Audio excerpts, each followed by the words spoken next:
El sueño es vida, análisis surreal del partir de cero.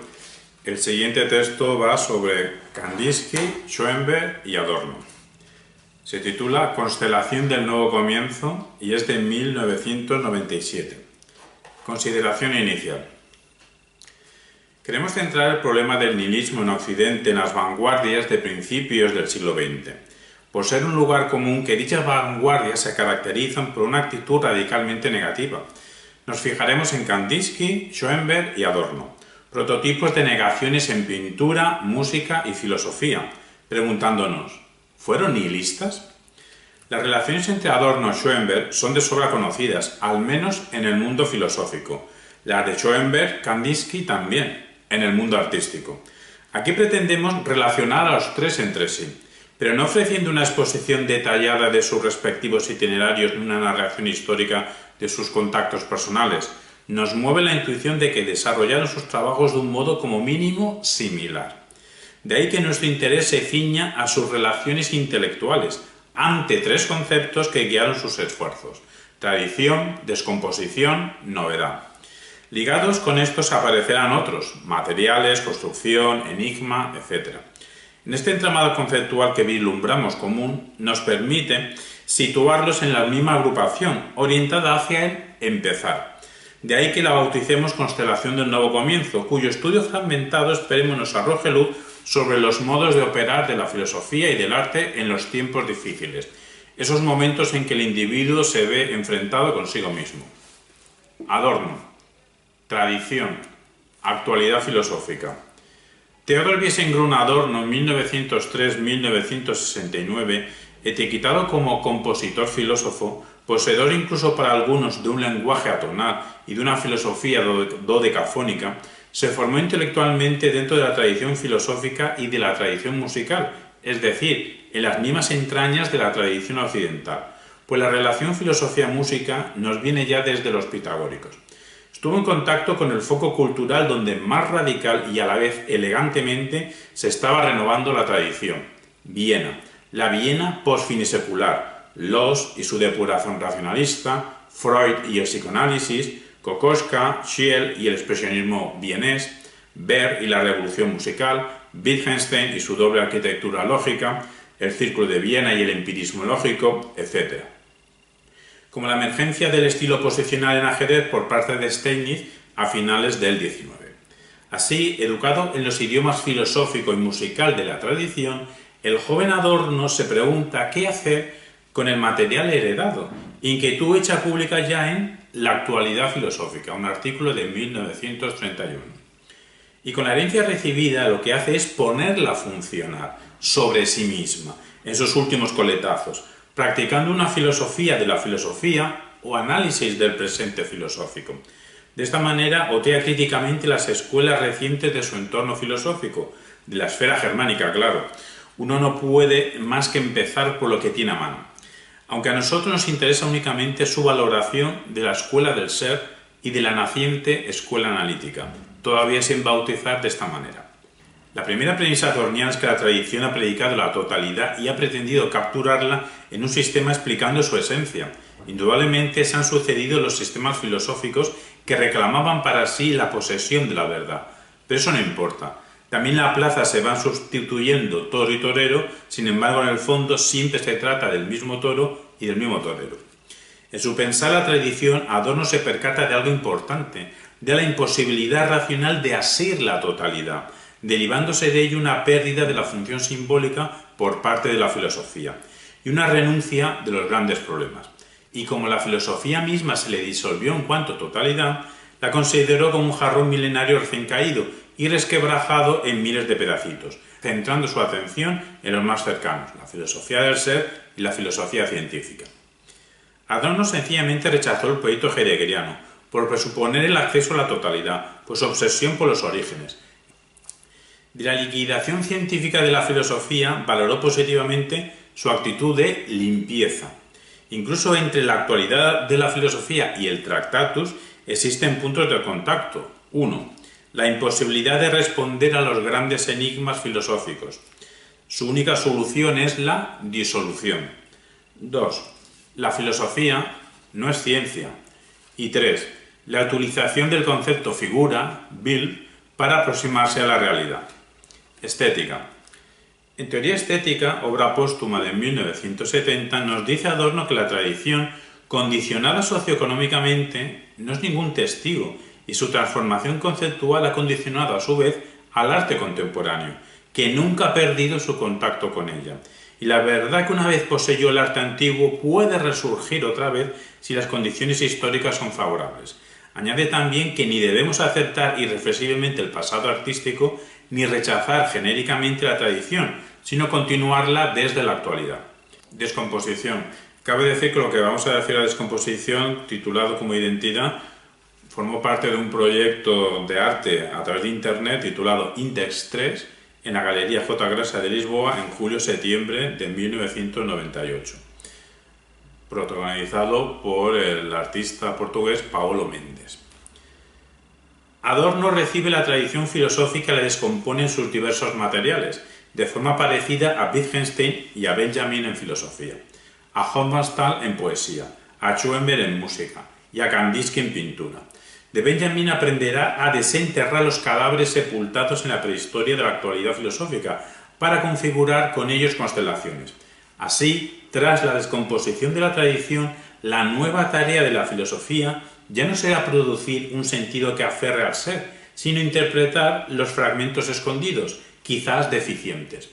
De Hofmannsthal aprendió la imposibilidad del lenguaje por traducir la experiencia, dada su cosificación y falseamiento del pensamiento, o por su autoinstalación en su imponente endeblez. La retirada callada de Hofmannsthal consistió en una fuga al silencio dinámico para que hable la danza y la música en su operación quirúrgica de extirpar el lenguaje a la poesía. Lo paradójico de Hofmannsthal es que describe extraordinariamente bien su pérdida del lenguaje y esa descripción tan acertada la formula mediante palabras correctamente juntadas. El poeta alemán cometió un error, una ingenuidad intelectual, parecida al de Breton, quien rechazaba la lógica formulando frases lógicas.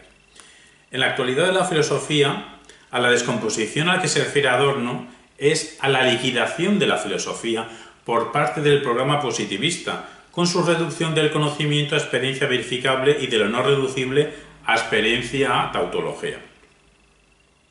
Esta liquidación no asusta a Adorno, quien incluso la prefería a ver cómo unos estetas frustrados convierten la filosofía en pseudoliteratura ornamental, que simplemente decora meras ocurrencias, aunque sean de índole científico.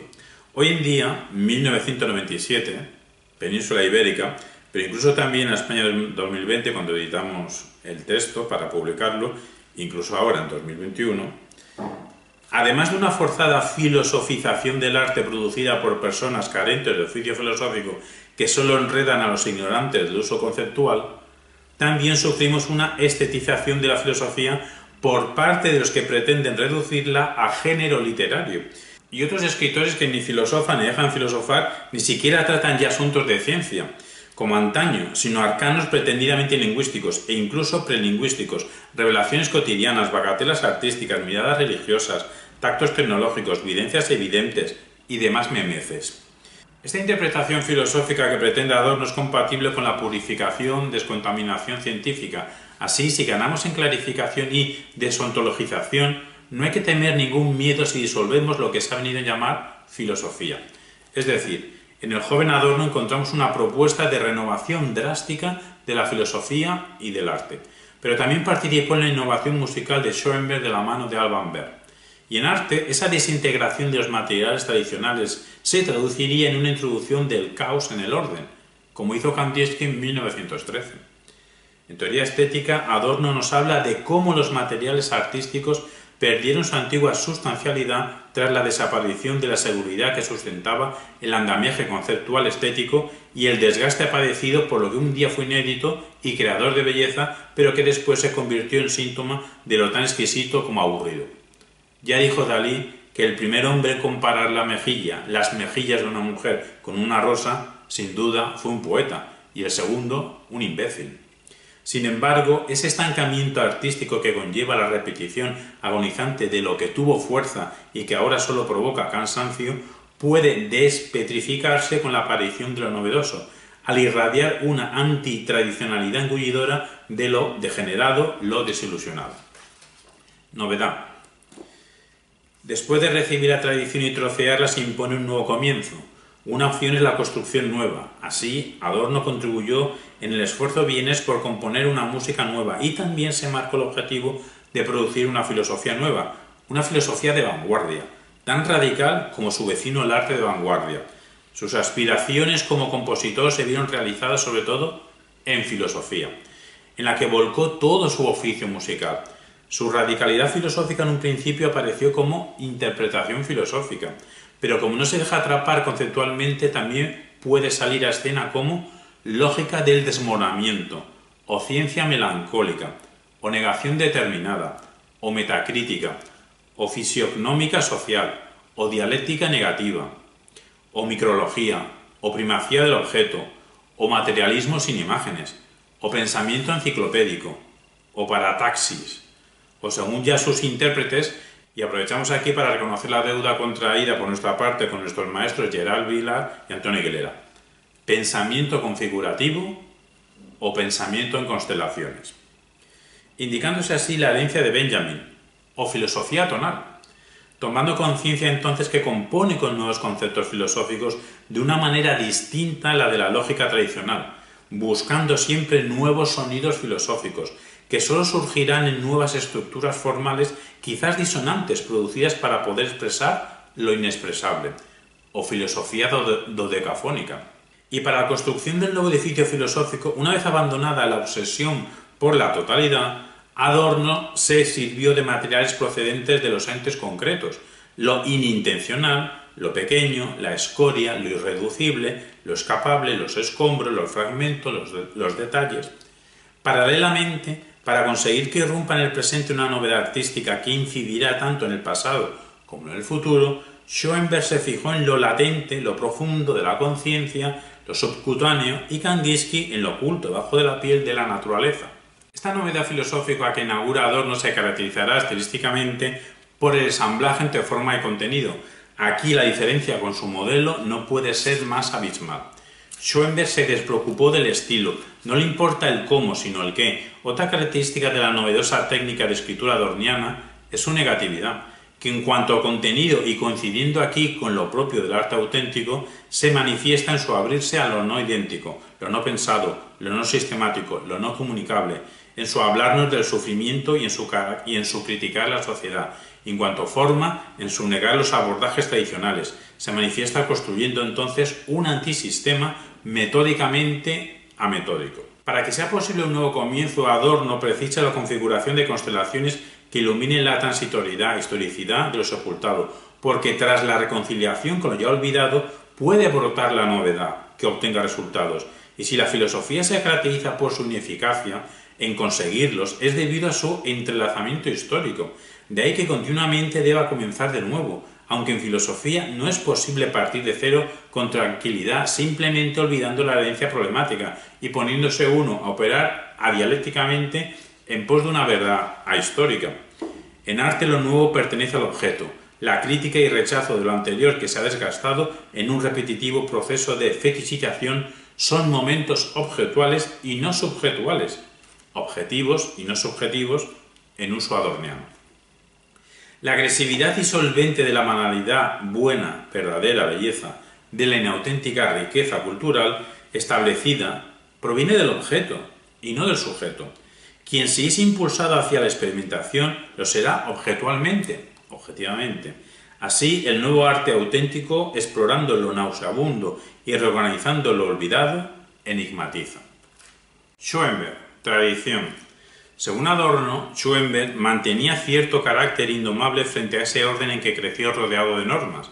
Así no resulta extraño que se rebelase contra la autoridad establecida, pero manteniendo a la vez un vanguardismo estético y una mentalidad conservadora con la que trataría de entronizar como nueva autoridad su renovación del vacío y falso tras las superpuestas capas de repetitiva inautenticidad y refinamiento ornamental, lenguaje musical tradicional, organizando un aumento de la complejidad a partir del contacto con lo esencial, que buscará en la corriente subterránea, tanto de la música, lo subcutáneo, como de la mente, lo angustioso.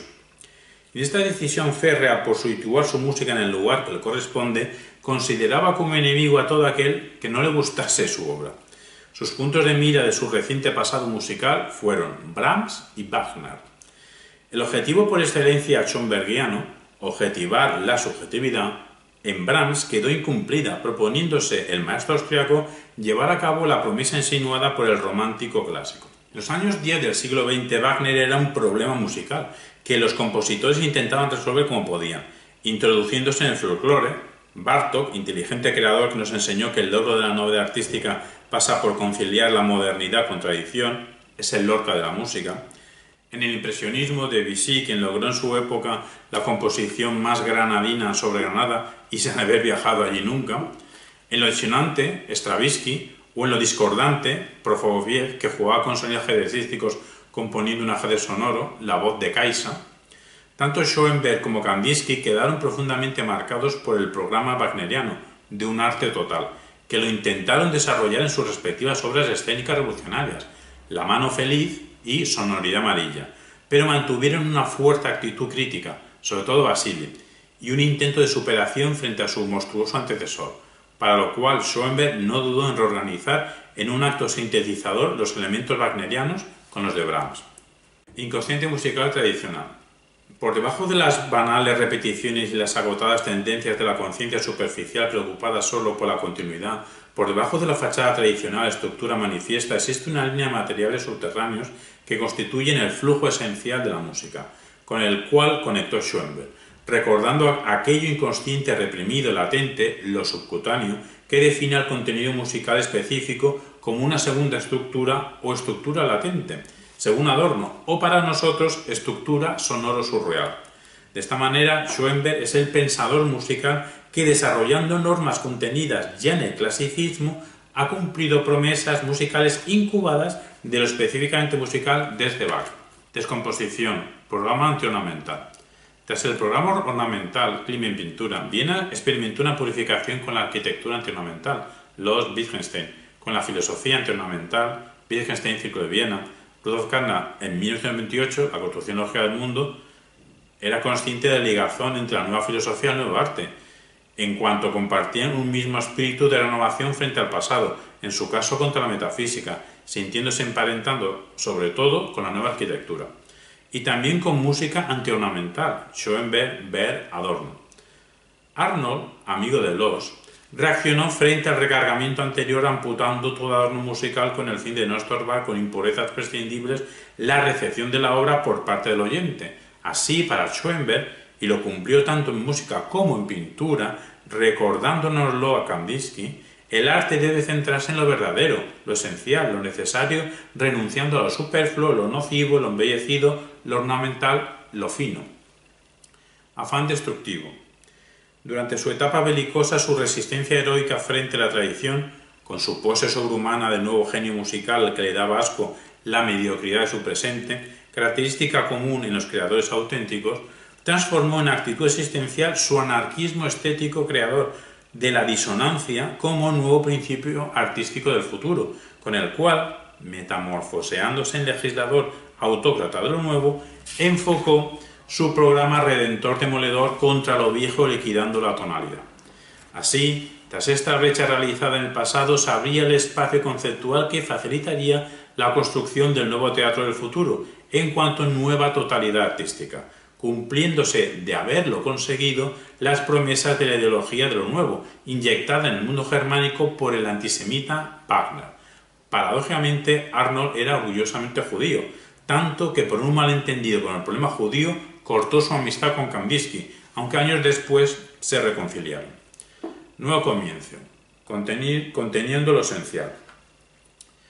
Sin embargo, esta fiebre destructiva quedó reflejada más en el vocabulario violento y guerrero, propio además de todo discurso vanguardista, del maestro y sus 12 discípulos, que en los hechos estrictamente musicales, pues lo que llevó a cabo Schoenberg no fue una destrucción total, que no hubiese dejado ningún vestigio de la tradición, sino una descomposición, eso sí, energética y radicalmente realizada, de los materiales musicales heredados, porque en ningún momento perdió contacto con lo antiguo, al contrario, proyectó en el presente sus principios al buscar en las profundas y remotas estructuras inmutables de lo subcutáneo.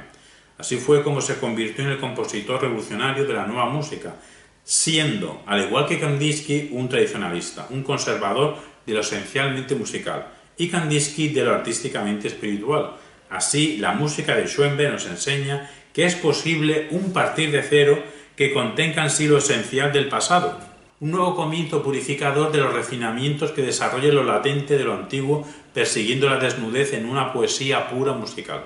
Es decir, la calidad artística de Schoenberg viene dada por su sabia conjunción de vanguardia y tradición, y su nuevo arte de calidad por su exploración del sufrimiento, por ejemplo, del estado mental del temor en Erwartung, 1909.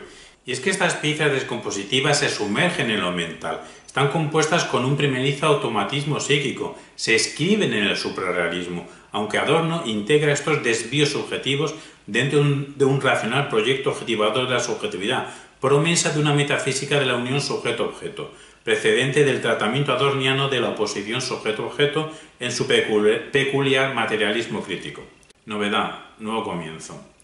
El mismo Adorno nos cuenta que Schoenberg poseía esa autenticidad propia del que adopta la actitud de partir de cero, manifestada en su creación del material necesario para su música paridora de nuevas figuras, compuesta como si surgiese del primer día del mundo, tal como pareció ocurrir con Erwartung, acontecimiento sin precedentes creado descondicionadamente que rompió con la construcción tradicional al obedecer la espontaneidad agresora y transformadora de la expresión, o con Cuarteto en re menor, pues inicia un nuevo y autónomo nivel musical que contiene en sí la estructuración de las posteriores obras dodecafónicas. De todas formas, por muy paradójico que suene, se trata de un nuevo comienzo que incluye la tradición. Hombre nuevo, superhombre genial. Ese hombre sin raíces, creador de un nuevo comienzo, será él mismo un hombre nuevo. Tendrá que tratarse de un superhombre genial. En este punto de vista, toda la vida mantuvo Arnold un marcado romanticismo, a saber, la creencia de que el genio dicta a los demás lo normativo de la existencia, pues se identifica genio con futuro, a la vez que mediocridad con presente. Y la característica principal de este nuevo individuo es el egoísmo radical, así como el anticotidianismo, optando entonces por una escalada hacia lo maravilloso. Monismo místico de espíritu-materia.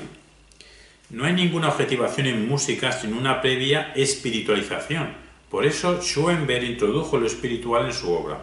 Si a este proyecto añadimos su actitud elitista, su aproximación, compartida con Kandinsky, a la teosofía, vemos como Schoenberg se dirige hacia la mística, alejándose de la realidad para contactar con el universo. Y tan enigmático resulta el mundo que es increíblemente extensa la tarea artística que queda por hacer, por lo que se desmarca de los que anuncian el fin del arte. Se desvincula de los partidarios de la muerte o destrucción de lo artístico. En un sentido originario, la mística supone la unión entre alma y Dios. Aquí, en el misticismo schoenbergiano, al igual que en el misticismo kandiskiano, lo que se intenta interrelacionar en una unidad es el espíritu y la materia, logrando Schoenberg solamente establecer una relación dialéctica, que no mística, entre libertad y rigurosidad, o entre sujeto y objeto, o entre artista y obra de arte, o entre intención del compositor y material de la composición. Cabe señalar que esta relación entre sujeto y objeto no es intuitiva, pues para que haya unidad musical se requeriría la objetivación de la subjetualidad, hazaña que Schoenberg no logró, a pesar de que lo intentó. Por eso nos parece más correcto decir que su proyecto presentaba una intencionalidad mística, no realizada, que no afirmar que componía música mística.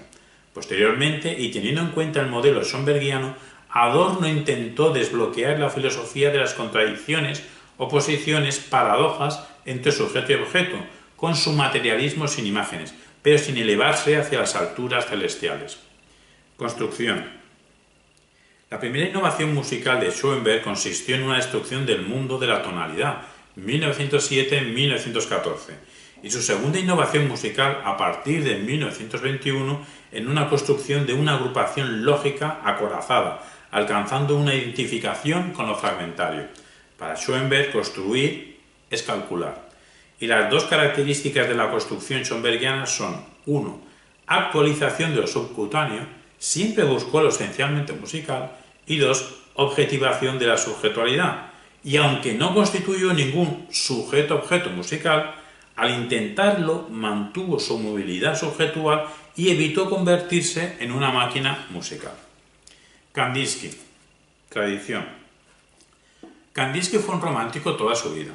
Su herencia recibida del romanticismo místico nórdico nunca la abandonó, ni siquiera en sus periodos más aparentemente racionalistas, y si algunos no saben ver el fuego escondido en el hielo, tanto peor para ellos. Más que negar lo convencional, cumplió las promesas, al menos pictóricas, de la tradición romántica. En este sentido, Vasili es un factor decisivo entre otros. Se puede incluso afirmar que el romanticismo, aunque se gestara en el siglo XVIII, no murió joven, derrotado por el realismo a mediados del XIX, sino que cuando se ha desarrollado plenamente en realidad ha sido durante el siglo XX, salvando las distancias, gracias al alpinismo, expresionismo, surrealismo, lamentablemente con el nazismo, existencialismo, expresionismo abstracto, descondicionamiento juvenil de la década de los 60 del 20, cine fantástico, cine de terror, ecologismo. En la edición pusimos, por lo que en 2020, y supongo que en 2021, se puede afirmar la presencia del romanticismo todavía. Y sobre todo gracias al inobjetualismo pictórico, que tiene a uno de sus jefes en Kandinsky, a quien se le considera un revolucionario del lenguaje pictórico. Falsa etiquetación. Por 1, suponer la ineficaz analogía pintura-lenguaje. 2, no considerarle como un continuador que logra lo que ya estaba incubado. Y 3, no tener en cuenta al propio Kandinsky, quien reconocía que no excluyó la armonía académica. Así que la novedad kandinskiana también es una experimentación que incluye lo tradicional. Incluso Adorno llega a decir: aun eso que vagamente subyace bajo el nombre de pintura abstracta, sobrevive algo de la tradición que esa pintura elimina.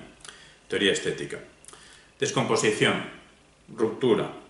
Lo que es indudable es que provocó, teóricamente armado y protegido, una ruptura con la tradición objetual entre 1907 y 1914. Lo de menos es saber si fue cronológicamente el primero.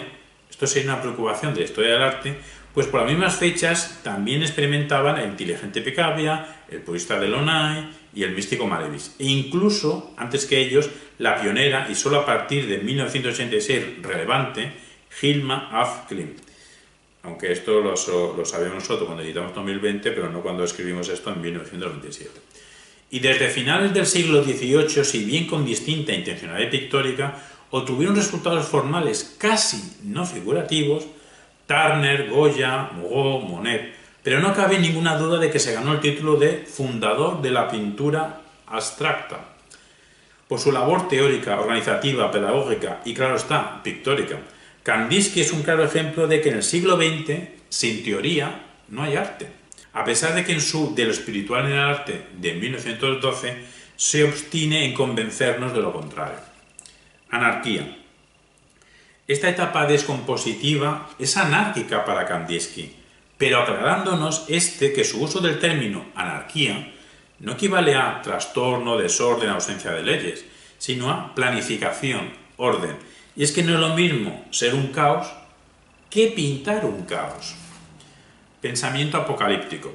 En esta fase radical a veces se le acusa de poco radical, de que llegó a lo caótico pero que no alcanzó la nada.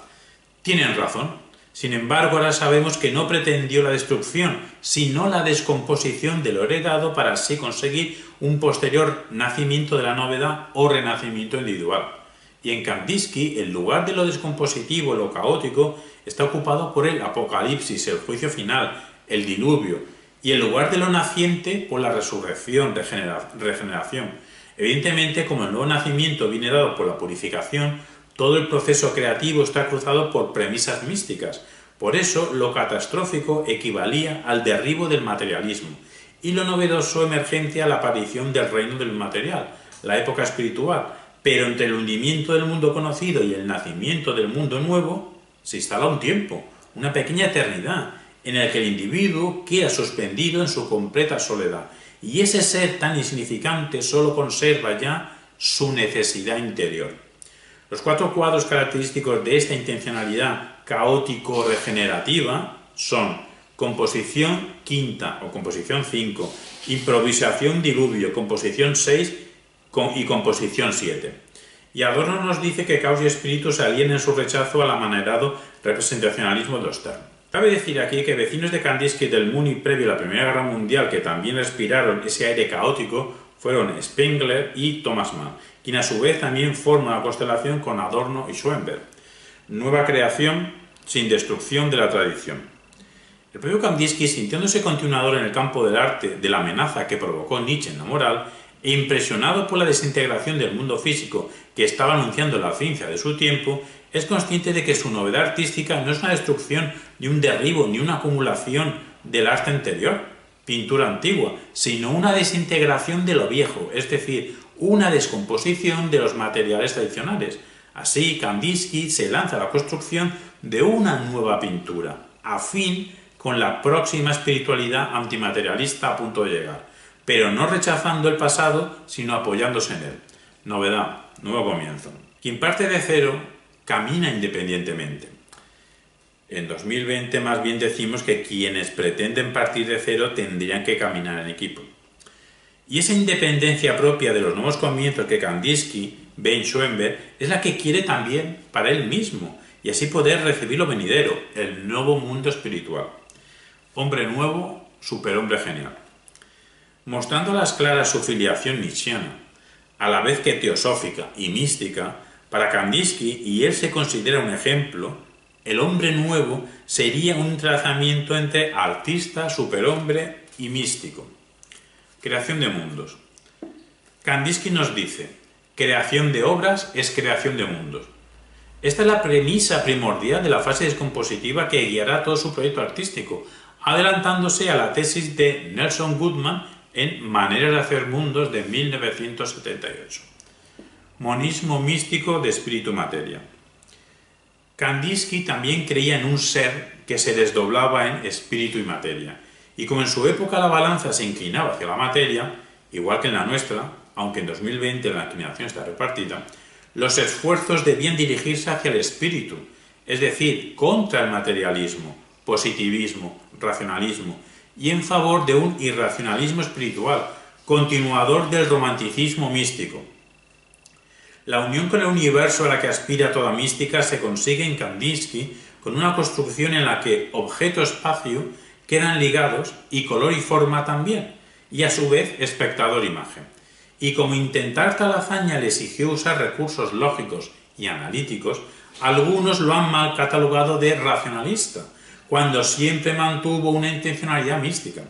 En 2020 matizamos que no cabe catalogarlo como racionalista en función del juego artístico que pretendió y de hecho construyó, pero sí atendiendo a sus operaciones constructivas, lo cual no supone diferenciar mucho, pues todo artista razona. Lo subcutáneo natural. También Kandinsky intentó llegar al subcutáneo, buscándolo en la esencia de la naturaleza. La novedad kandiskiana no es un abandonar la natura. Él mismo se defendió alegando que se fijaba en el contenido esencial. Su preocupación siempre fue el contenido primordial. Por eso, no es ningún formalista. Construcción. En su fase descompositiva, para poder pintar el caos, tenía que construir antigeométricamente, anticubísticamente, a pesar de que valoraba del cubismo su actitud renovadora, apostando por el trabajo interior y desarrollando una lógica pictórica encaminada a conseguir imágenes de la catástrofe, no teniendo así nada que ver con los posteriores constructivismos geométricos. Más tarde, aunque sus formas se geometrizaron constructivamente a partir de un análisis lógico-racional, seguía poseyendo una intencionalidad romántica y sus formas tardías se surrealizaron. Los materiales necesarios para la construcción de la novedad son buscados, consciente o inconscientemente, espiritualmente siguiendo un impulso interior, y la búsqueda concluye en la materialización de lo espiritual. Intención. La vibración espiritual debe materializarse en unas formas que tendrían que reproducir en la mente del espectador esas vibraciones casi pre-bolgemianamente. Con esto y lo de la creación de mundos, salvando las diferencias, casi se convierte Kandinsky en un precursor de la estética analítica, al menos sí en un pionero del análisis surreal. Suprarrealismo. El método constructivo de Kandinsky, como el de Miró, fijándose en las formas kandiskianas, se basa en tres elementos. 1. El azar. 2. Lo no consciente, lo irracional. Y 3. La ordenación, reorganización inteligente. Y aunque en este tercer elemento, incluso en los dos anteriores, aparezca la racionalidad logicida, no por eso deja de ser un suprarrealista, si continúa contribuyendo a la exploración del enigma del interior. Además, Kandinsky creó otra realidad nueva, o suprarrealidad. Al igual que es concebible ya no atribuir a partir de cero el sentido inicio desde la nada, sino el de nuevo inicio en cuanto X, pero manteniendo, recordando o actualizando Y. Y también es concebible ya no atribuir a crear el sentido teológico de crear desde la nada, sino el de crear desde las inquietudes inmatrascendentales. Consideración final. Tanto Kandinsky como Schoenberg presentan las mismas fases creativas coincidiendo en el mismo tiempo. Primera, asimilación de la tradición, desde finales del siglo XIX hasta más o menos 1907. Segunda, descomposición de los materiales tradicionales, heredados, búsqueda del caos, desmoronamiento de la armonía en música y de la composición convencional en pintura, desequilibrio de las fuerzas artísticas, predisposición a la creación no consciente, al irracionalismo creativo, intento de un arte total mediante un nuevo teatro, de 1907 a 1914. Tercera, tras la gestación de una novedad artística, parón creativo en Schoenberg y reorganización de la novedad, apertura a otras novedades, vanguardia rusa en Kandinsky, desde la Primera Guerra Mundial hasta 1921. Cuarta, objetivación, racionalización de la propia novedad. Y quinta, en Kandinsky una inobjetualización biomorfa en la que, conservando el contenido romántico y la forma constructiva racional, su obra adquiere un dinamismo humorístico surreal desde 1934. Al igual que la novedad filosófica de Adorno acabaría en un materialismo sin imágenes, la novedad artística de Schoenberg consistió en una música sin imágenes, purificadora de lo estilizado, lo convencional, lo meramente estético, que introduce lo antiartístico.